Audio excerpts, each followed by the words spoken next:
السلام علیکم ورحمۃ اللہ وبرکاتہ۔ بسم اللہ الرحمن الرحیم۔ ناظرین، ویڈیو ہے بڑی ہی کمال کی اور ہے یہ ذاکر نائک حافظہ اللہ تعالیٰ کی، اور ایک ہندو لڑکی ہے، اس نے سلام کہا ہے ذاکر نائک حافظہ اللہ تعالیٰ سے، اور آگے سے وہ کیا کہہ رہی ہے کہ آپ کیا بات ہے کہ میری سلام کا جواب نہیں دے رہے، آخر بات کیا ہے؟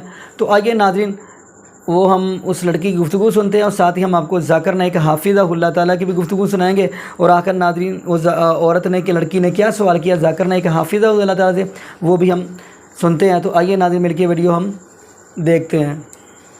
السلام علیکم ذاکر صاحب، آپ نے پلٹ کے جواب نہیں دیا۔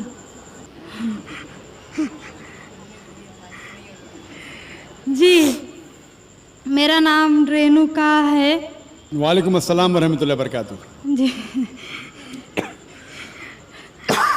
سر، میرا نام رینوکا ہے اور میں ایک مہاراشٹرین پریوار سے ہوں۔ سر، میرا سوال یہ ہے، میں نے سب کے سامنے اسلام قبول نہیں کیا ہے، اور میں نے پچھلے 2 سال پہلے سے ہی نماز پڑھنا اور روزے رکھنا چالو کیا، خود ہی اپنے من سے ہی۔ تو میں یہ چاہتی ہوں کہ آپ سب کے سامنے مجھے اسلام قبول کروائیں، یہ میری آپ سے گزارش ہے۔ اور میرا یہ سوال ہے کہ میں ایک مہاراشٹرین پریوار سے ہونے کی وجہ سے جو سبھی نان مسلم کے دل میں ہوگا جنہوں نے اسلام قبول کیا، وہ یہ ہے کہ میرے گھر پہ جو بت پرستی ہو رہی ہے اسے کیسے روکوں اور اس سے کیسے بچوں، اور میرے ساتھ میرے ماں باپ کو کیسے سمجھاؤں کہ خدا ایک ہے۔ بہن ماشاءاللہ 2 سال سے اسلام کا مطالعہ کر رہی ہے، جی، اور اسے یقین ہو چکا ہے کہ اسلام صحیح مذہب ہے اور وہ اسلام قبول کرنا چاہتی ہے۔ بہن، میں آپ سے پوچھنا چاہتا ہوں کہ کوئی شخص آپ پر زبردستی کر رہا ہے اسلام قبول کرنے کے لیے؟ نہیں۔ کوئی آپ پہ دباؤ ہے؟ نہیں۔ مالی دباؤ یا پریشر؟ نہیں۔ آپ اپنے من سے قبول کرنا چاہتے ہیں؟ جی۔ آپ مانتے ہیں کہ خدا ایک ہے؟ جی۔ آپ مانتے ہیں کہ خدا کے علاوہ کسی اور کی عبادت نہیں کرنا چاہیے؟ جی۔ آپ مانتے ہیں کہ محمد صلی اللہ علیہ وسلم اس خدا کے آخری پیغمبر ہے؟ جی۔ بے شک۔ اور آپ چاہتے ہیں کہ سارے لوگ کے سامنے آپ قبول کریں؟ انشاءاللہ میں عربی میں کہوں گا اور آپ اس کو دہرائیے۔ جی۔ اشہدو اشہدو اللہ اللہ الہ الہ الا اللہ الا اللہ واشہدو واشہدو انا محمدن عبدہ عبدہ ورسولہ۔ ورسولہ۔ میں گواہی دیتی ہوں میں گواہی دیتی ہوں کہ اللہ کے علاوہ کوئی معبود نہیں اور محمد صلی اللہ علیہ وسلم اس کے بندے اور رسول ہے۔ ماشاءاللہ آپ مسلم ہو چکے۔ جی، شکریہ۔ اللہ آپ کو جزائے خیر دے۔ اور میں کہوں گا کہ مجمع کتنے لوگ ہیں پتہ نہیں، 1 لاکھ سے زیادہ لگتے ہیں۔ میں کہوں گا کہ سارے سامعین سے کہ آپ کے لیے دعا کرے اور اللہ آپ کے جد و جہد کو قبول فرمائے۔ آپ کا سوال تھا کہ آپ کس طریقے سے آپ کے گھر والوں کو، آپ کے والدین، آپ کے والد والدہ کو کس طریقے سے اسلام کی دعوت دے اور کس طریقے سے یہ ثابت کرے کہ خدا ایک ہے۔ سب سے پہلے جس طریقے سے میں تقریر کیا ہوں، کیونکہ آپ ایک مہاراشٹرین خاندان سے تعلق رکھتے ہیں، ظاہر ہے کہ آپ ہندو خاندان سے تعلق رکھتے ہیں، آپ اگر میری کیسٹ سنیں گے similarities between Islam and Hinduism, اسلام اور ہندو دھرم میں یکسانیت، میں کہوں گا والنٹیئر سے کہ میری طرف سے آپ کو ایک تحفہ دے، آپ اس DVD کو دیکھیے، اور وہ DVD کا مطالعہ کرنے کے بعد آپ کے والدین، آپ کے گھر والوں سے یہ کہو کہ آپ جو یکساں ہے ہندوازم اور اسلام میں اس کے اوپر کم از کم عمل کرو، اور انشاءاللہ اللہ سبحانہ و تعالیٰ آپ کے گھر والوں کو ہدایت دے گا۔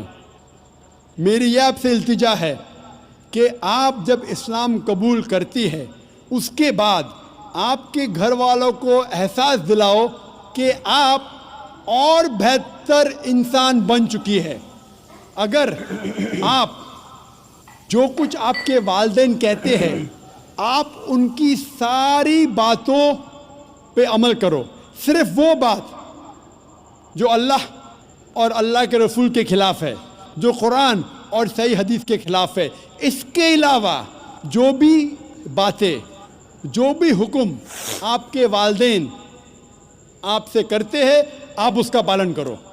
ان کو یہ احساس ہونا چاہیے کہ میری بیٹی جب اسلام قبول کی اب وہ مجھ سے اور محبت کرتی ہے، وہ میرا اور کہنا مانتی ہے، اس کی مجھ سے اور چاہت بڑھ گئی ہے، کیونکہ اسلام میں ہے کہ ماں کے پیر کے نیچے جنت ہے۔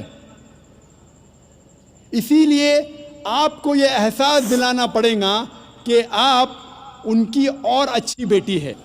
صرف وہ چیز، جو چند چیزیں جو وہ کہتے ہیں قرآن اور صحیح حدیث کے خلاف ہے، وہ چھوڑ کے آپ ان کی ساری باتوں پہ عمل کرو، چاہے آپ کو مشکل ہو۔ مثال کے طور پہ آپ کو پسند ہے پیلا پہننا، وہ کہتے ہیں نیلا پہنو تو آپ نیلا پہنو، کیونکہ نیلا پہننا اسلام میں حرام نہیں ہے۔ تو اس طریقے سے جو بھی باتیں آپ کے والدین آپ سے کرتے ہیں آپ ان سے اور محبت کرو، آپ ان سے اور پیار کرو۔ اس طریقے سے انہیں احساس ہونا چاہیے کہ یہ نیا دھرم، یہ نیا مذہب جس میں آپ داخل ہوئے وہ کہتا ہے کہ اپنے والدین کا خیال رکھو، جس طریقے سے قرآن مجید میں فرمایا سورہ اسراء میں چیپٹر نمبر 17 میں آیت نمبر 23 اور 24 میں کہ اللہ سبحانہ و تعالیٰ کی عبادت کے بعد آپ کو اپنی والدین سے محبت کرنا چاہیے، اور اگر دونوں میں سے ایک یا دونوں والدین اگر ضعیف ہو جاتے ہیں آپ ان کے خلاف اف تک مت کہو، لیکن ان کے ساتھ اچھا برتاؤ کرو اور ان سے پیار اور محبت کرو، اور اللہ سبحانہ تعالیٰ سے دعا کرو کہ میرے والدین کو برکت دے، اور جس طریقے سے ان نے بچپن میں میرا خیال رکھا اے خدا آپ ان کا خیال رکھو۔ تو اسلام میں والدین کی عزت کرنا ضروری ہے۔ آپ اگر اچھا برتاؤ کریں گے انشاءاللہ ہم دعا کریں گے کہ اللہ سبحانہ و تعالیٰ آپ کے والدین اور آپ کے گھر والوں کو بھی ہدایت دے، آمین۔ جی ناظرین، آپ نے یہ ویڈیو ملاحظہ فرمائی تو ماشاءاللہ ذاکر نے ایک حافظہ اللہ نے بڑا ہی کمال کا جواب دیا۔ تو وہ یہ کہہ رہی ہے کہ آخر میں اپنے والدین کو کیسے سمجھاؤں، کیسے سیدھے رستے پہ لے کے آؤں، کیسے دین اسلام کی طرف لے کے آؤں۔ تو ناظرین یہاں پہ مجھے نبی ابراہیم علیہ السلام یاد آ گیا۔ تو جب آپ قرآن پاک کا مطالعہ کریں گے تو نبی ابراہیم علیہ السلام کے باپ، جیسا کہ آپ کو پتہ ہے آزر نام تھا، وہ نبی ابراہیم علیہ السلام کے کتنے مخالف تھے، یہاں تک کہ انہوں نے کہا تھا لَأَرْجُمَنَّكَ وَاهْجُرْنِي مَلِيًّا، اگر آپ نے ہمارے بتوں کی توہین کی تو میں آپ کو پتھر مار مار کر رجم کر دوں گا۔ تو نبی ابراہیم علیہ السلام نے دعا کی، تو یہ لڑکی بھی دعا کرے، اللہ پاک ہدایت دینے والا ہے۔ تو ناظرین اگر دیکھا جائے نبی ابراہیم علیہ السلام کے بارے میں تو آپ دیکھیں گے نبی ابراہیم علیہ السلام نے بتوں کو توڑا بھی ہے، بلکہ بتوں کے ٹکڑے بھی کیے ہیں، حتیٰ کہ چیخا کے اندر جانا بھی برداشت کیا ہے، آگ کے اندر پھینک دیا گیا لیکن نبی ابراہیم علیہ السلام نے پھر بھی اپنے باپ کے لیے دعائی کی ہے، استغفر اللہ کا ربی، یعنی کہ یہ بات کہہ رہے ہیں کہ اللہ میرے باپ کو معاف فرما دے۔ بلکہ یہ بات کہی ہے نبی ابراہیم علیہ السلام نے کہ ابا جان اگر آپ نے مجھے گھر سے نکال دیا ہے، آپ نے یہ جملے بول رہے ہیں کہ میں آپ کو مار مار کر رجم کر دوں گا، لیکن میں پھر بھی آپ کے لیے دعا ہی کروں گا۔ تو ناظرین دعا کریں اللہ پاک ہمیں نبی پاک صلی اللہ علیہ وسلم کی شریعت کے مطابق زندگی گزارنے کی توفیق دے۔ جزاکم اللہ خیرہ، احسن الجزاء۔ السلام علیکم ورحمۃ اللہ وبرکاتہ۔